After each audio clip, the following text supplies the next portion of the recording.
बेडुपाको बारमासा बेडुपाको बारमासा नारेणा का फल पाको चैता मेरी छैला नारेणा का फल पाको चैता मेरी छैला। तमाम समाजों, सरहदों और भाषाओं की सीमा को तोड़कर ये गीत आज दुनिया के कोने कोने में पहुंच चुका है। कभी सिर्फ कुमाऊं और नेपाल के सीमांत इलाकों तक सिमटे इस गीत के सारी दुनिया में छा जाने की कहानी भी किसी फिल्म की पटकथा सरीखी ही है। ये कहानी शुरू होती है साल 1952 से। एक शाम अल्मोड़ा की एक चाय की दुकान पर दो अनजान लोग मिलते हैं और लोक संगीत पर चर्चा होने लगती है। इनमें से एक व्यक्ति तब दूसरे से पूछता है, क्या आपने बेडुपाको बारामासा गीत सुना है?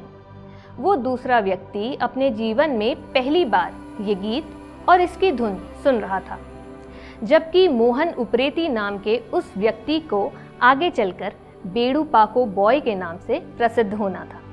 उस शाम मोहन उप्रेती ने जब पहली बार ये गीत सुना तो इसकी धुन उनके दिलो दिमाग में घर कर गई थी, लेकिन गीत की पहली पंक्ति से आगे के बोल उस व्यक्ति को भी याद नहीं थे जिसने चाय की दुकान में उनसे इस गीत का जिक्र किया था।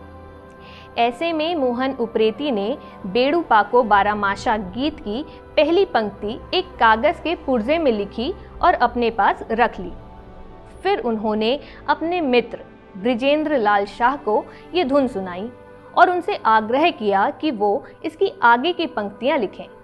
शाह तुरंत ही इसके लिए तैयार हो गए और उन्होंने जल्द ही गीत के नए चरण लिख दिए।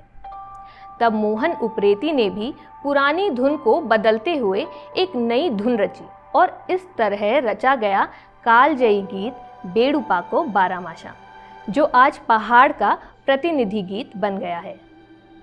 इस गीत की कहानी को और विस्तार से जानने के लिए आप बारामासा का कार्यक्रम गाने के बहाने देख सकते हैं, जिसका लिंक डिस्क्रिप्शन में दे दिया गया है।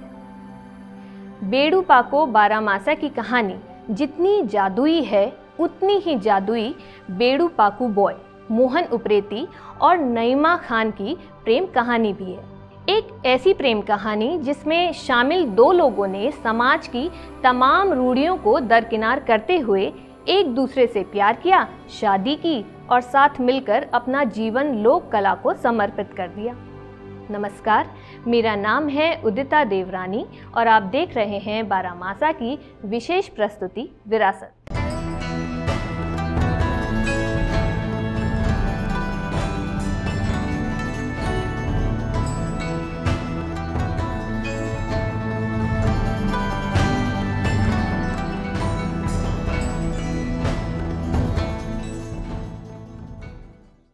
फरवरी 1928 के दिन अल्मोड़ा में रानीधार के एक सामान्य से परिवार में मोहन उप्रेती का जन्म हुआ।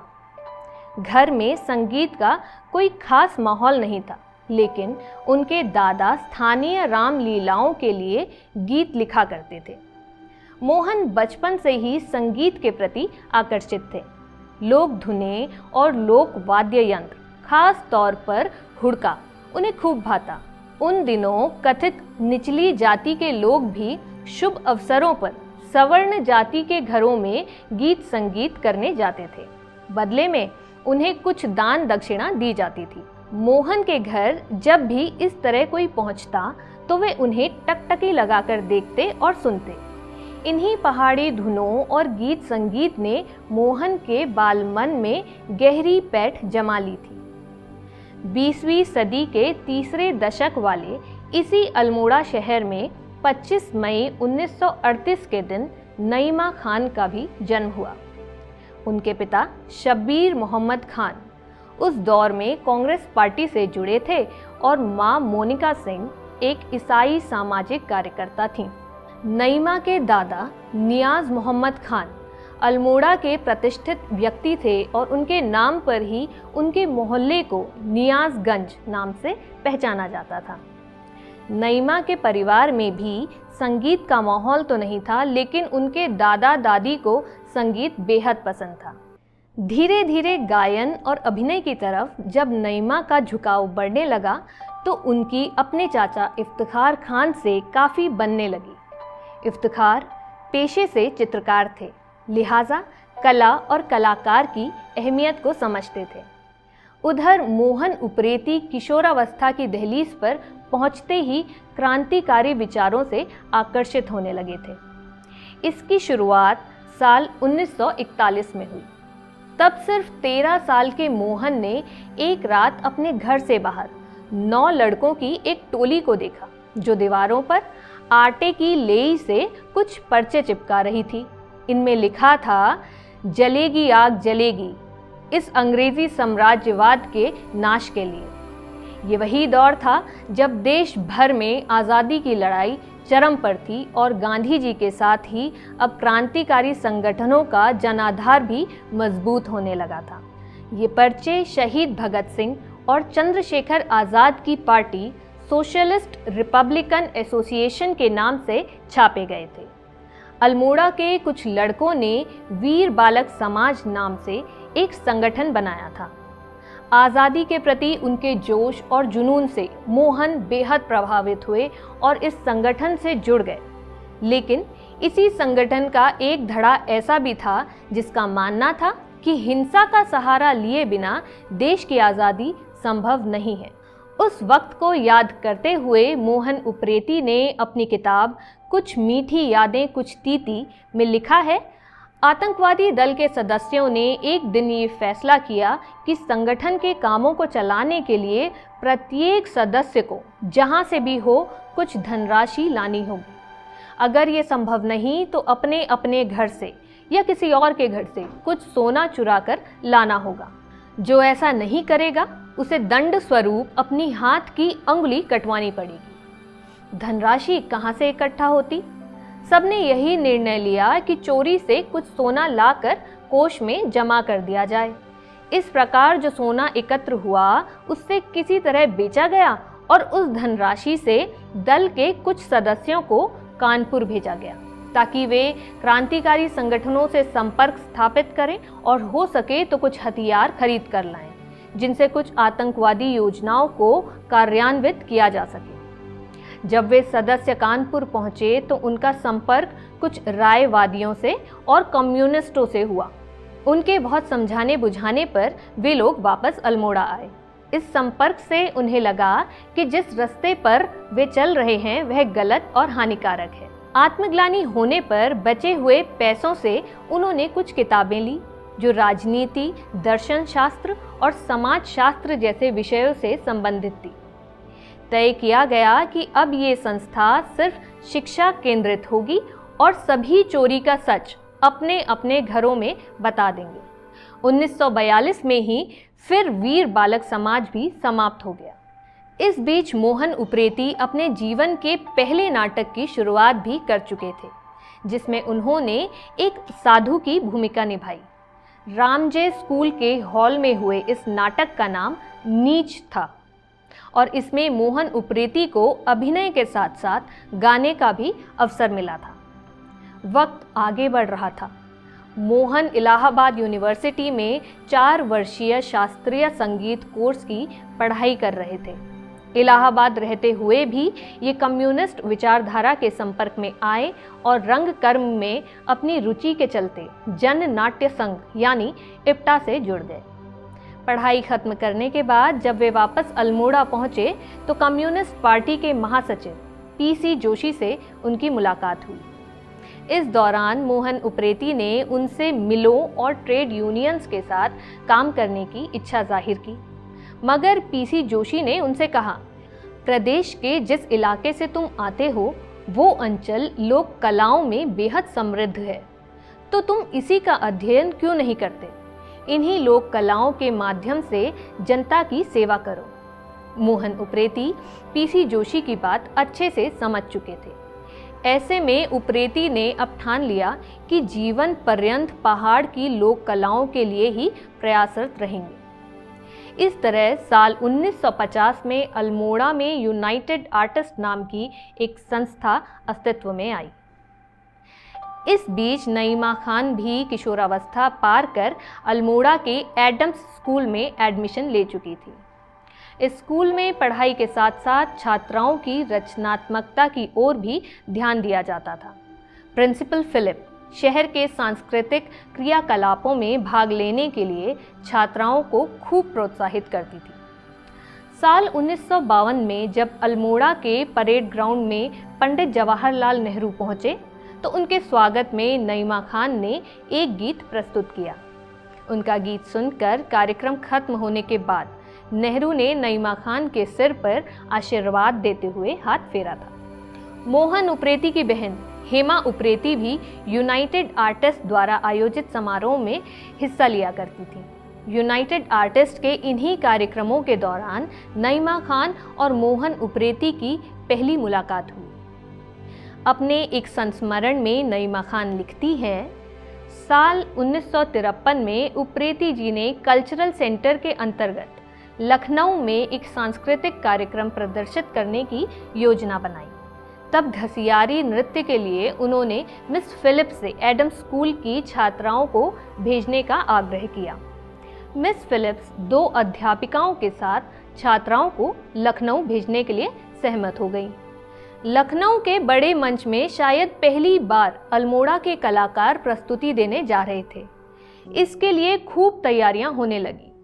नईमा खान उस दौर को याद करते हुए लिखती हैं, शाम को चपरासी स्कूल का एक कमरा खोल देता था, वहां नृत्य का अभ्यास होता था। उप्रेती जी ने घा काटण जानू हो दीदी गीत के साथ ही पंचवटी नृत्य के लिए सीता की चौपाइयां, पार रे भीड़ा कोच घसियारी, न्योलो नि बांश घुघूती रुंझुन आदि गीत भी कार्यक्रम के लिए मुझे सिखाए। जब शाम को देर हो जाती थी तो मुझे एडम्स स्कूल से मेरे घर न्याज मंजिल कारखाना बाजार तक छोड़ने की जिम्मेदारी भी मिस फिलिप्स ने उप्रेती जी को ही सौंपी थी। संभवतः यही वो समय भी था जब मोहन उप्रेती और नईमा खान एक दूसरे के प्रति आकर्षित होने लगे थे। हालांकि वो इससे पहले भी साथ में काम कर चुके थे। 1952 में नैनीताल के शरद उत्सव में उनकी जोड़ी ने खूब तारीफें बटोरी थी। तब अखिल भारतीय नाट्य समारोह में यूनाइटेड आर्टिस्ट्स ने चौराहे की आत्मा नाम के नाटक का मंचन किया था। इस नाटक में नईमा खान और मोहन उप्रेती दोनों ही शामिल थे और इस नाटक को प्रथम पुरस्कार मिला था। नाटक के प्रदर्शन ने सभी को हैरत में डाल दिया था, क्योंकि उस क्षेत्र में पहली बार एक ऐसा नाटक आयोजित हो रहा था जिसमें अब तक चली आ रही पारसी थिएटर की परंपराओं से परे एक नए रूप में अभिनय क्षमताओं का प्रदर्शन किया गया था। यूनाइटेड आर्टिस्ट करीब 3 साल तक इसी नाम से कार्यक्रम आयोजित करवाता रहा। साल 1953 में यूनाइटेड आर्टिस्ट का नाम बदलकर लोक कलाकार संघ रख दिया गया। इस नए नाम का सुझाव पंडित कमलापति त्रिपाठी ने दिया था, जो कि उस समय यूपी सरकार में शिक्षा एवं सूचना मंत्री थे। असल में देश की आज़ादी के साथ ही साल 1947 में तारा दत्त सती ने school of modern Indian dancing नाम से अल्मोड़ा में एक नृत्य प्रशिक्षण केंद्र की शुरुआत की थी। साल 1950 के अंत तक यही नृत्य केंद्र यूनाइटेड आर्टिस्ट द्वारा संचालित होने लगा और इसका नया नाम बदलकर रख दिया गया अल्मोड़ा कल्चर सेंटर। इसी कल्चर सेंटर की ओर से 1953 में अल्मोड़ा के 50 सदस्यों का दल प्रस्तुति देने लखनऊ पहुंचा था। इन 50 कलाकारों में 13 महिलाएं थीं, जिनमें नईमा खान भी शामिल थीं। इतने बड़े स्तर पर अल्मोड़ा के कलाकारों का संभवतः ये पहला मंचन था, लेकिन समय के अभाव और अभ्यास की कमी के कारण इस कार्यक्रम का अनुभव बेहद खराब रहा। कार्यक्रम के मुख्य अतिथि प्रदेश के तत्कालीन मुख्यमंत्री गोविंद बल्लभ पंत थे। कार्यक्रम खत्म होने के बाद पंत ने इस दल के लिए कुमाऊनी में केवल इतना ही कहा, मणि और रिहर्सल करी बेरुना। नईमा खान लखनऊ के उस कार्यक्रम को याद करते हुए लिखती हैं, पंचवटी छाया नृत्य नाटिका का मंचन हो रहा था। स्टेज पर एक लड़का सीता का अभिनय कर रहा था और मैं पीछे से सीता की चौपाइयां गा रही थी। तभी एक तकनीकी खराबी के कारण हिरन उल्टा दौड़ने लगा। मैंने बड़ी मुश्किल से अपनी हंसी पर काबू किया था। तकनीकी कमियों और अव्यवस्थाओं के कारण लखनऊ के लोगों में इस कार्यक्रम की क्या प्रतिक्रिया रही, उसे अगले दिन नेशनल हेराल्ड में छपी समीक्षा से समझा जा सकता है। अखबार ने तब लिखा था, अल्मोड़ा कल्चरल सेंटर द्वारा प्रस्तुत कुमाऊं के लोक नृत्यों का कार्यक्रम विजय और नैराश्य का मिश्र अनुभव था। निराशा इसलिए कि मंच संयोजन, प्रकाश व्यवस्था आदि सब गड़बड़ थे। विजय ऐसे कि लोक संगीत तथा नृत्य के उपेक्षित क्षेत्रों में एक निष्ठापूर्ण प्रयास किया गया, जिसने ये सिद्ध कर दिखाया कि अगर कल्पनाशील ढंग से प्रस्तुत की जाए तो कुमाऊं की लोक कला मंच पर सफलता से प्रस्तुत की जा सकती है। लखनऊ यात्रा के कुछ साल बाद मोहन उप्रेती को कॉमरेड पीसी जोशी का एक पत्र मिला। इसमें उन्होंने मोहन उप्रेती से तुरंत कानपुर आने को कहा था। कानपुर में उप्रेती को कुमाऊनी लोक नृत्य की तैयारी करवानी थी, जिसे चीनी कलाकारों के शिष्टमंडल के स्वागत में नई दिल्ली में आयोजित एक सांस्कृतिक समारोह में प्रस्तुत किया जाना था। कार्यक्रम के संयोजन की जिम्मेदारी संगीत नाटक अकादमी को सौंपी गई। कुमाऊं के कई नृत्यों में से छपेली नृत्य को चुना गया और बेड़ू पाकू की धुन और बोलों को आधार बनाया गया। मोहन उप्रेती ने इस दौरान पुरुष पात्र के रूप में नृत्य किया। करीब 1 महीने तक प्रतिदिन 7 से 8 घंटे पूरी लगन के साथ इसका अभ्यास चला। बेड़ू पाको गीत अभी तक सिर्फ गाया ही गया था, मगर दिल्ली के नेशनल फिजिकल लेबोरेटरी के हॉल में अब इस गीत पर नृत्य होने जा रहा था। देश के अलग अलग हिस्सों से आए कलाकारों के अलावा प्रधानमंत्री जवाहरलाल नेहरू और चीनी कलाकार भी इस नृत्य के गवाह बने। बेड़ू पाको बारामासा गीत पर कानपुर में रचा गया ये नृत्य सालों बाद भी वैसा ही बना रहा, बस इसके पात्र बदलते गए। राष्ट्रीय संगीत नाटक अकादमी ने 4 अक्टूबर 1955 को लोक कलाकार संघ को मान्यता प्रदान की। इसे देश की उन प्रमुख संस्थाओं में जगह मिली जो संगीत नाटक के क्षेत्र में बेहतरीन कार्य के लिए जानी जाती थी। इसके बाद तो लोक कलाकार संघ को देश भर में ख्याति मिलने लगी। 7 नवंबर 1955 को केंद्रीय सूचना एवं प्रसार मंत्रालय के गीत एवं नाटक विभाग ने भी लोक कलाकार संघ को मान्यता दे दी। इसके पहले अध्यक्ष उत्तर प्रदेश के पूर्वी मंत्री गोवर्धन तिवारी और पहले मुख्य सचिव बाके लाल शाह चुने गए। इस संस्था ने अल्मोड़ा को सांस्कृतिक नगर के रूप में पहचान दिलाई। यहाँ ये भी दिलचस्प है कि लोक कलाकार संघ उस दौर में देश की अकेली ऐसी कला संस्था थी जिसे यूनेस्को ने मान्यता दी थी। यूनेस्को द्वारा $5000 की आर्थिक सहायता लोक कलाकार संघ को दी गई थी।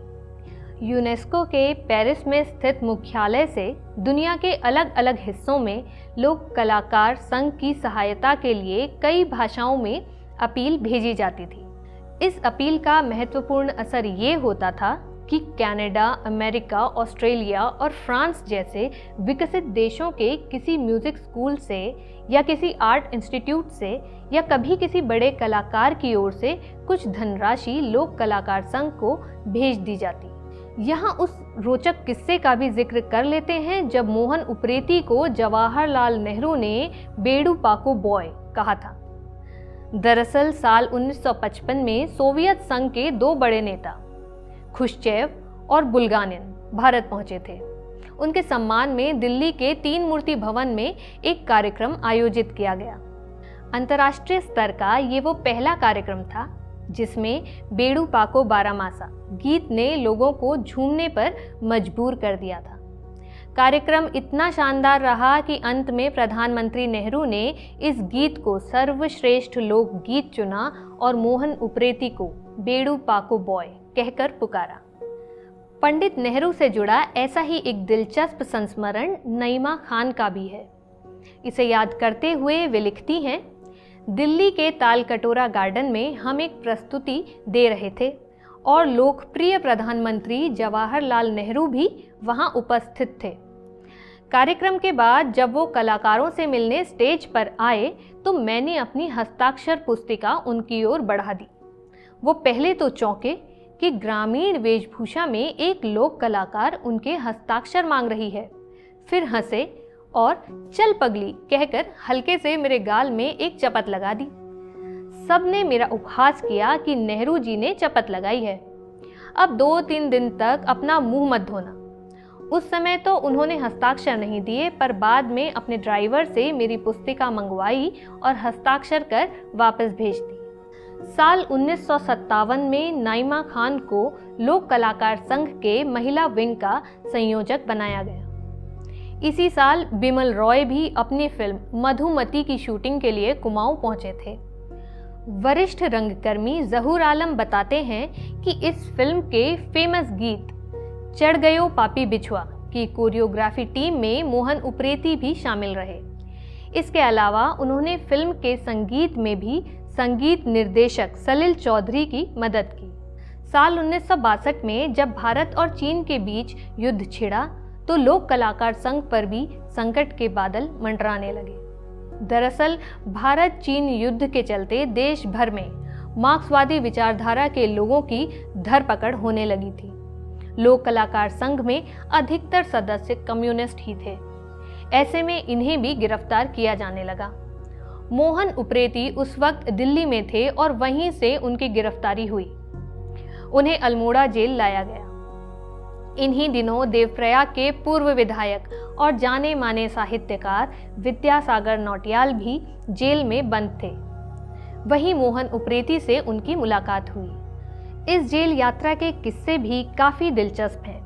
जेल में रहते हुए मोहन अक्सर भैरवी गाया करते। जेल परिसर जब मोहन उप्रेती की आवाज से गूंजता तो बैरक में खड़े पहरेदार भी उनकी आवाज सुन मंत्रमुग्ध हो जाते। बाद के दिनों में ये बात जेल सुपरिटेंडेंट तक पहुंच गई कि बी क्लास में एक कैदी गाने गाया करता है। तब जेल सुपरिटेंडेंट मोहम्मद हफीज उप्रेती के बैरक में पहुंचे और उन्हें अपने साथ जेल से बाहर ले गए। करीब 4 घंटे बाद जब मोहन उप्रेती बैरक में लौटे तो वे अकेले नहीं थे। उनके साथ 2 अन्य कैदी थे जिनके हाथ में फलों का टोकरा था। असल में जेल सुपरिटेंडेंट मोहन उप्रेती को अपनी कार में बिठाकर बरेली शहर घुमा लाए थे और उनके लिए फलों का एक टोकरा भी खरीद लिया था, जो कि उप्रेती और उनके साथियों के लिए भेंट थी। मोहन उप्रेती को करीब 10 महीने जेल में बिताने पड़े। जेल से छूटने के बाद उन्हें उत्तर प्रदेश के सभी 7 पहाड़ी जिलों से निष्कासित कर दिया गया था। वे एक कम्युनिस्ट थे तो सरकारी फाइलों में उन्हें बेहद खतरनाक अपराधी के रूप में दर्ज किया गया था। जिला मजिस्ट्रेट की अनुमति के बिना वे उत्तराखंड के किसी भी जिले में प्रवेश नहीं कर सकते थे। इसके अलावा अपना पता बदलने पर भी जिला मजिस्ट्रेट अल्मोड़ा को सूचित करना था। मजबूरी में उन्हें दिल्ली जाकर बसना पड़ा। जेल के दिनों में नईमा खान अक्सर जेल में उप्रेती से मिलने आती थी और कहती थी कि वहां मस्जिद में नमाजी दुआ मांगते थे कि मोहन की रिहाई जल्द हो जाए। पहाड़ी जिलों से निष्कासन की ये स्थिति 1966 तक बनी रही। इस बीच लोक कलाकार संघ की नौका भी डोलने लगी थी। नईमा और अन्य साथियों ने जब उप्रेती को समझाया कि उन्हें अपनी कला और कम्युनिस्ट पार्टी में से किसी एक को चुनना होगा तो उन्होंने कला को ही तरजीह दी। उनकी गिरफ्तारी के बाद लोग भी अपने बच्चों को उनके पास नहीं भेजते थे। ऐसे में उन्होंने लोक कलाकार संघ से इस्तीफा दे दिया। इसके कुछ साल बाद लोक कलाकार संघ पूरी तरह से बिखर गया। मोहन उप्रेती अब नईमा खान के साथ दिल्ली आ चुके थे, जहां नईमा ने 1966 में दिल्ली के राष्ट्रीय नाट्य विद्यालय में एडमिशन लिया और 1969 में वे दूरदर्शन में बतौर निर्माता काम करने लगी। इसके अलावा NSD रेपरेटरी कंपनी में भी उन्होंने काम किया। मोहन उप्रेती भी अब म्यूजिक क्रिटिक की तरह काम करने लगे थे। कभी म्यूज़िक कॉन्फ्रेंसेस के लिए रिव्यू लिखते, कभी अखबारों के लिए लेख लिखते, तो कभी म्यूज़िक कंपोजिशन के लिए फ्रीलांस प्रोजेक्ट्स पकड़ लेते। मगर ये सब करते हुए भी उन्हें ये महसूस होने लगा कि वे अपने असल उद्देश्य से भटक रहे हैं। ऐसे में साल 1968 में उन्होंने दिल्ली में एक संस्था की शुरुआत की जिसका नाम उन्होंने पर्वतीय कला केंद्र रखा। इसका उद्देश्य दिल्ली में रह रहे उत्तराखंडी प्रवासियों के बीच अपने पहाड़ की लोक कला संस्कृति से जुड़े कार्यक्रमों को पहुंचाना था। अपने पूरे जीवन काल में मोहन उप्रेती ने 22 देशों का भ्रमण किया और अनेकों सांस्कृतिक कार्यक्रमों की प्रस्तुति दी। इनमें अल्जीरिया, सीरिया, जॉर्डन, रोम, चीन, उत्तरी कोरिया और थाईलैंड जैसे देश शामिल हैं। श्री राम कला केंद्र के साथ भी उन्होंने लंबे वक्त तक काम किया। उस दौर में सिक्किम के राजा नामग्याल ने भी मोहन उप्रेती और उनकी टीम को सांस्कृतिक कार्यक्रमों की प्रस्तुति के लिए विशेष रूप से आमंत्रित किया था। रंगमंच के क्षेत्र में उत्कृष्ट योगदान के लिए उन्हें साहित्य कला परिषद दिल्ली द्वारा 1962 में पुरस्कृत किया गया। संगीत निर्देशन में 1981 में भारतीय नाट्य संघ ने उन्हें पुरस्कृत किया और 1985 में उन्हें संगीत नाटक अकादमी पुरस्कार से सम्मानित किया गया। बाद में हिंदी संस्थान उत्तर प्रदेश ने भी उन्हें सुमित्रा नंदन पंत पुरस्कार देकर सम्मानित किया। जॉर्डन में आयोजित समारोह में वो प्रसिद्ध गोल्डन बियर पुरस्कार से भी पुरस्कृत हुए और इन तमाम पुरस्कारों से बड़ा वो सम्मान था जो पहाड़ से लोगों के प्रेम के रूप में उन्हें मिला। इसी से जुड़ी एक घटना को याद करते हुए नईमा खान लिखती हैं, दिल्ली जाने के बाद हम अक्सर कनॉट प्लेस के प्रसिद्ध यूनाइटेड कॉफ़ी हाउस में कॉफ़ी पीने जाया करते थे। उस दिन हम दोनों ही कॉफ़ी हाउस गए थे। मैंने देखा कि होटल का एक वेटर बड़े ही देर से उप्रेती जी को देख रहा है। जब हमने उससे बिल मंगवाया तो वो बोला, मैं आपसे इस कॉफ़ी के पैसे नहीं लूँगा, ये कॉफ़ी मेरी ओर से स्वीकार कीजिए। आपने हम पहाड़ी लोगों का बहुत मान बढ़ाया है। अब तक पहाड़ी लोगों को फौजी, घरेलू नौकर या वेटर के रूप में ही जाना जाता था। आपने वहाँ के सुंदर लोकगीतों और नृत्यों को सबके सामने रखकर हमें नई पहचान दिलाई है। उस वेटर के ये शब्द पहाड़ के लिए मोहन उप्रेती द्वारा किए गए कार्यों की सार्थकता दर्शाते हैं। मोहन उप्रेती और नईमा खान की जोड़ी यूं तो दशकों से साथ थी और उनकी प्रेम कहानी भी किसी से छिपी नहीं थी, लेकिन इस प्रेम को शादी का नाम मिलने में कई साल लगे। एक छोटे से शहर में जहां अंतर जातीय विवाह भी मुश्किल से होते थे, वहां अलग अलग धर्म का होना तो बड़ी सामाजिक बाधा थी, लेकिन प्रेम तो जाति धर्म के तमाम बंधनों से ऊपर होता है। पहाड़ के इन दोनों दिग्गज कलाकारों ने इसे साबित भी किया। मोहन उप्रेती और नईमा खान दोनों के ही परिवार इस रिश्ते के लिए तैयार नहीं थे। नईमा खान के माता पिता तो खुद भी अंतरजातीय विवाह कर चुके थे, लेकिन फिर भी उन्हें ये रिश्ता मंजूर नहीं था। मोहन उप्रेती और नईमा खान ने 4 जुलाई 1980 को जब शादी की, तब मोहन की उम्र 52 साल हो चुकी थी और नईमा खान की उम्र 42 साल। करीब 25 साल के लंबे प्रेम प्रसंग के बाद उन्होंने शादी की थी। शहर भर में उनका प्रेम प्रसंग तो लोगों की चुगलियों का हिस्सा होता ही था, मगर अब इतनी ज़्यादा उम्र में दोनों की शादी की बात भी अल्मोड़ा के गली मोहल्लों की टेबल टॉक का हिस्सा बनी। पति के रूप में मोहन उप्रेती नईमा खान का साथ 17 साल तक ही निभा पाए। इसके बाद जीवन के बाकी 21 साल नईमा खान उप्रेती ने अकेले ही लोक कला के प्रति समर्पित रहकर व्यतीत किए। 6 जून 1997 को मोहन उप्रेती ने अंतिम सांस ली। मोहन उप्रेती की मौत के बाद नईमा खान उप्रेती ने ही पर्वतीय कला केंद्र की बागडोर संभाली और करीब 21 साल तक पहाड़ की लोक संस्कृति के प्रति समर्पित रहीं। फिर वो दिन भी आया जब नईमा खान उप्रेती को भी इस दुनिया से विदा लेनी थी। लंबे अरसे से बीमार नईमा खान उप्रेती का 15 जून 2018 की सुबह दिल्ली में 80 साल की उम्र में निधन हो गया। देह करारनामे के अनुसार उनका शरीर एम्स अस्पताल को सौंप दिया गया। मोहन उप्रेती और नईमा खान ने अपने जीवन में 1000 से अधिक अलग अलग तरह के सांस्कृतिक कार्यक्रम प्रस्तुत किए। राजुला मालुशाही, रसिक रमौल, रामी बौराणी, अजूबा बफौल जैसी लोक कथाओं का मंचन कर उन्होंने विश्व स्तर में ख्याति दिलाई। इसके अलावा हजारों लोगों को प्रशिक्षित भी किया। उत्तराखंड के 2 लोक कलाकार जिन्होंने अपना पूरा जीवन पहाड़ की सांस्कृतिक विरासत को जिंदा रखने में समर्पित कर दिया। आज ये दोनों कलाकार भले ही हमारे बीच नहीं हैं, मगर उनके गीत और संगीत सदियों तक पहाड़ों में गूंजते रहेंगे और उनकी याद दिलाते रहेंगे। विरासत के इस कार्यक्रम की स्क्रिप्ट आपके लिए लिखी थी हमारे साथी अमन रावत ने। आपको ये कार्यक्रम कैसा लगा कमेंट करके ज़रूर बताइए और जुड़े रहिए बारामासा।